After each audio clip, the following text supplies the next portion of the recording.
When you're with a narcissist, there are so many points in a relationship that feel almost surreal, like they're from a movie or a dream. And that's because these are manufactured. Welcome to What Was That?, where I name and explain things I went through in my abusive relationships to help you identify the behaviors sooner. So this is actually called performative love, and it's something that all abusers, but especially narcissists, do.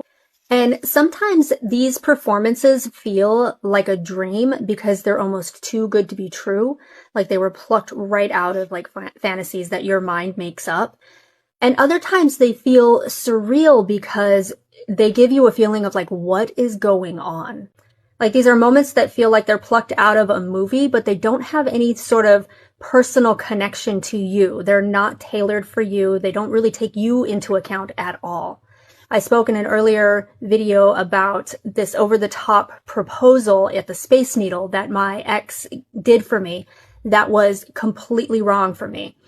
Had the completely wrong ring, did the completely wrong setting, about like, proposal ideas, and nowhere was a public proposal ever an option for me.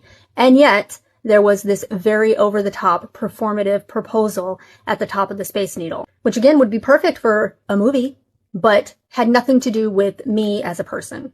And this is actually really common with abusers and especially narcissists because they start to get this idea from studying books and movies and plays. They start to get these ideas of what love should look like, what they should do to try to convince you and the world that they're this perfect partner and that they're in love with you.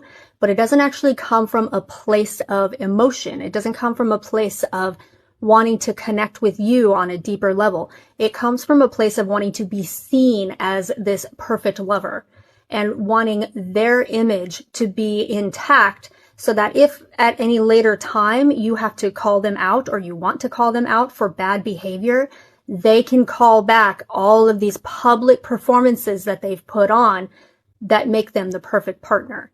But no matter how perfect the performances have been, love doesn't require an audience. What it requires is consistency and wanting to connect with you on a deeper level, not be seen as this perfect partner.